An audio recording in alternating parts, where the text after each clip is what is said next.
Welcome back to the Daily Crypto Roundup. It's Friday, November 7th, 2025, and the crypto market is fighting its way back from one of the toughest weeks of the year. After the midweek drawdown that sliced nearly $1 trillion off total market value, prices are rising again. The bounce isn't euphoric, but it's real. Bitcoin is back above 103,000, Ethereum's pushing toward 3,600, and the market that was painted red just 48 hours ago is now flickering green. Confidence hasn't returned fully, but momentum is trying to. So tonight, we're going to look at what caused that violent sell-off, what's behind this new rebound, and why the latest ETF data suggests the tide might finally be turning. We'll start with the real numbers behind this week's trillion-dollar shock, break down the sudden flip in Etf Inflows, and get into which coins analysts are now rotating into. We'll also unpack what's happening in Hong Kong's new regulatory shift, why traders say this correction might actually be healthy, and how the current flows set the tone for the next phase of the cycle. First, let's set the table with today's prices. Bitcoin sits around $103,320. Ethereum trades near $3,590. BNB's holding around $980. Solana's at $168, up a few percent on the day. XRP's trading about $2.35. Dogecoin's up slightly at 17.9 cents. Cardano's around 58 cents. Tron holds steady at 29 cents, and Avalanche is trading near $18. The first thing everyone's asking is, what changed? Just 2 days ago, analysts were calling this a liquidity crisis, a $1 trillion wipeout that erased nearly all of 2025's gains. Now, Bitcoin's climbed nearly $4,000 off its lows. Ethereum's gained almost 200 in a day. So, was it a false alarm? Not exactly. The sell-off was real, and so were the liquidations that came with it. But it was also textbook market structure. Leverage flushing itself out. When the Federal Reserve hinted earlier this week that another rate cut before year-end was not guaranteed, it triggered a sharp repricing across risk assets. The dollar strengthened, yields spiked, and crypto, always the first to react, cracked first. In those hours, roughly $390 million in long positions were liquidated across major exchanges. That cascade pulled Bitcoin below 105,000 and broke short-term support. Ethereum dropped below 3,400. Solana slid almost 10%. Altcoins were hit even harder. But that flush did something essential. It cleared out the weak hands and reset leverage. An analyst at CryptoQuant summed it up perfectly. Every bull cycle needs its purge. Without it, the next rally can't build real support. That's exactly what the data shows. Open interest, which measures leveraged exposure, has fallen back to late summer levels. Funding rates flipped negative. That means traders are paying to stay short, not long. Historically, those periods have preceded recoveries, not collapses. And right on cue, institutional flows started to turn. After 6 straight sessions of outflows, US spot Bitcoin and Ethereum ETFs finally printed green. Net inflows yesterday hit around $240 million, led by BlackRock's IBIT and Fidelity's FBTC. BlackRock's product alone took in about $120 million. Fidelity's added 60. Smaller funds like VanEck and Bitwise filled in the rest. It's not a tidal wave, but it's the first inflow after nearly $3 billion left in the prior week. A strategist at CryptoRank called it the first oxygen intake after a choke. And that's a good way to describe it. You can't rebuild without breathing again. Another analyst told MarketWatch, for the bulls, there are 2 things that matter now: positive ETF flows and Bitcoin reclaiming around 112,500. Those are the checkpoints that flip sentiment. So far, one of those boxes has been ticked. Flows are positive again, and that's why the market looks calmer. Meanwhile, equity markets are stabilizing too. The same tech stocks that lost $700 billion in value earlier this week are bouncing. Nasdaq's up modestly. Risk appetite is creeping back. And with that, crypto's correlation to traditional markets, which had spiked during the panic, is starting to loosen again. One London trader summed it up. Everything dumped together. and now everything's trying to breathe together. The question is whether this rebound has legs. On-chain data suggests some conviction returning. Long-term holder supply, coins untouched for 6 months or more, just hit a new all-time high. That means the people who believe in Bitcoin's story aren't moving their coins, even through a correction. Short-term traders sold, long-term investors didn't. That's not what you see in a real crisis. At the same time, stablecoin supply has ticked up for the first time in weeks. That's another subtle signal that fresh money is being parked, waiting to buy dips. One data firm described it as capital moving from fear to readiness. So, how much damage was actually done? Total crypto market cap dropped from roughly 4.3 trillion in early October to around 3.3 trillion at the bottom, a decline of nearly 1 trillion. That's what drove those dramatic headlines about erasing gains. But by this afternoon, with the bounce across majors, roughly 150 billion has already been reclaimed. That rebound alone tells you this wasn't structural collapse. It was mechanical overreach. Still, the story of the week isn't just about losses. It's about who kept buying. Institutional data shows that even during the red days, a handful of major funds were quietly adding to their positions. BlackRock and Fidelity's internal allocations never dropped. The total cumulative inflow across all U.S. spot products remains above $25 billion. That's a staggering figure for a product class less than a year old. As one macro strategist put it, you don't get $25 billion into a new asset class unless it's here to stay. This isn't speculation anymore, it's allocation. And that's the line to remember. The holders have changed. The people driving these markets now aren't chasing memes. They're building portfolios. Now let's zoom into the altcoin layer, because rotation always tells the story of sentiment. Solana has rebounded almost 7% today after giving up nearly 10% earlier in the week.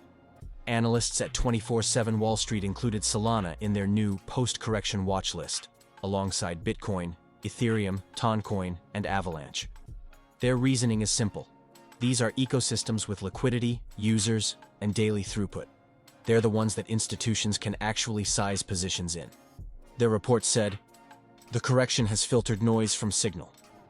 Projects with tangible network activity will recover first." That's exactly what you want to hear at this stage. When traders stop asking what's pumping and start asking what's real, it means the market's maturing. Toncoin and Tron are two examples of resilience that didn't get enough airtime. Ton's Telegram integration gives it real transaction demand. Tron, which processes the bulk of stablecoin transfers, actually benefits when volatility spikes because people move funds through it. A Singapore research note called both tokens structural survivors. Then there's XRP. It fell around 6% during the sell-off, erasing about $1.5 billion in market value. But there was no new bad news behind the move. No new legal filings, no wallet dumps, just mechanical liquidation after it lost the 240 support. Analysts said if it can defend that level on the retest, the shakeout was purely technical. If not, $2 is the next magnet. But even there, volumes remain steady. So, yes, there was a wipeout, but there's also structure beneath it. The chain activity didn't vanish. The volume came back faster than it left. That's why this rebound feels more like recalibration than a dead cat bounce. One veteran trader said it perfectly. The market didn't crash because of panic. It crashed because everyone was leaning the same way. That's what corrections do. They remind traders that leverage doesn't forgive complacency. Now, before we go deeper, we're going to take a quick break for our sponsor. Then we will be right back with today's biggest stories.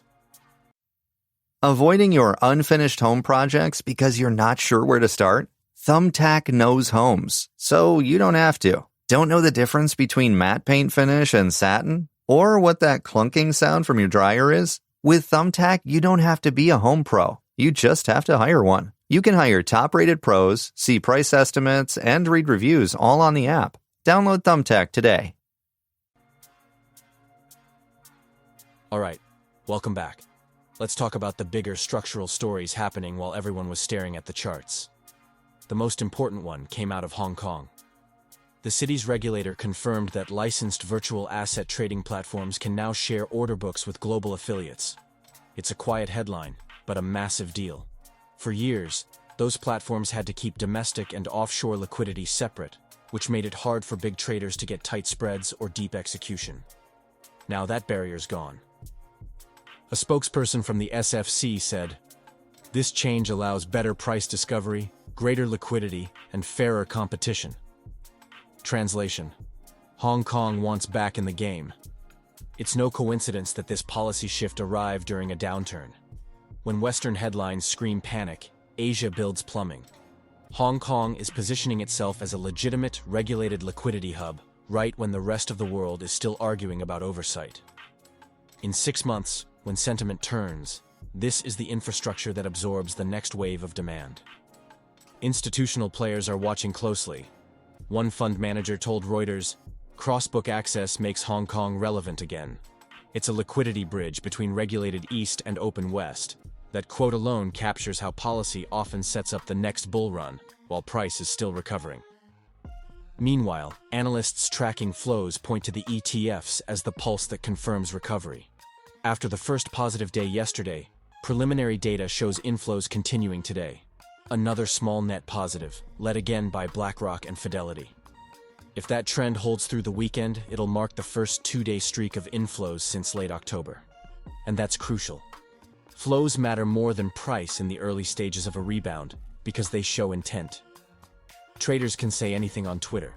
ETF money either goes in or it doesn't. A strategist at Be in Crypto described it neatly. You can fake sentiment, you can't fake flows. So, while some retail traders are still licking their wounds, professional money is already testing the waters again. One overlooked data point this week is exchange net position change, the number of coins moving off exchanges into self-custody wallets. Bitcoin's figure turned sharply positive today, meaning more coins left exchanges than entered. Historically, that behavior aligns with accumulation, not distribution. It's small, but it's the kind of subtle shift that marks the start of base building. Let's not forget macro context either. US job data came in slightly softer than expected, which helped take pressure off yields this afternoon. That minor relief was enough to give Bitcoin the breathing room to hold above 103,000. Markets are forward-looking. Even a hint of easing anxiety can reset tone. A New York desk trader said, "The market doesn't need a miracle. It just needs time without drama." That's the energy right now. Less panic, more patience. Still, it's not time to celebrate. Analysts are clear that for a true recovery, Bitcoin needs to reclaim the 112,000 zone and sustain positive ETF inflows. Ethereum must hold above 3,500, and Solana needs to keep the 150 level intact. Those are the signposts. But there's growing optimism that the worst is behind. The sheer violence of Wednesday's drop flushed most leveraged longs. Funding rates remain negative, suggesting shorts are crowding in. And that's usually the fuel for the next squeeze. A trader from Singapore put it bluntly. When everyone's leaning short after a crash, the next big move is rarely down.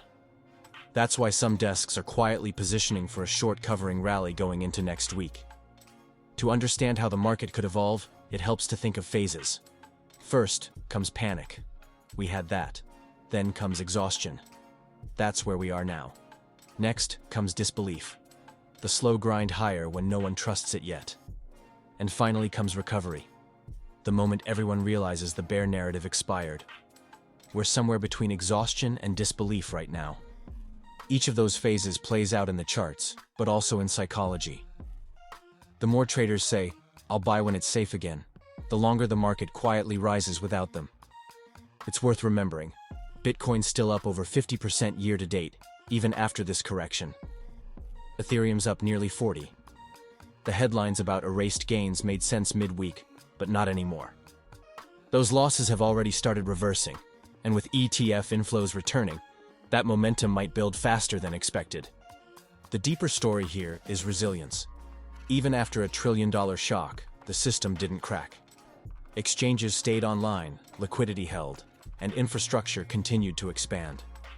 Compare that to what happened in 2022, when similar drops triggered bankruptcies. The difference is maturity. Crypto now has regulated ETFs, established custody channels, and real institutional holders. That's why it bounces.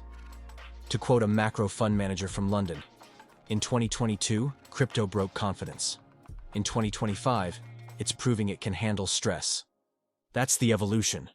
And it's the reason corrections like this aren't the end. They're checkpoints on the road to a more stable market. So as we close tonight, here's what matters most. Bitcoin's reclaimed 103,000 and counting. ETF inflows are back in the green after 6 days of red. Altcoins are stabilizing, with Solana and Ethereum showing leadership again. Hong Kong has quietly opened global liquidity channels, and sentiment, while bruised, is rebuilding. The trillion-dollar wipeout may have dominated headlines, but it's already fading into the rear view. What's replacing it is something far more sustainable. Real flows, real conviction, and a structure that's growing up fast.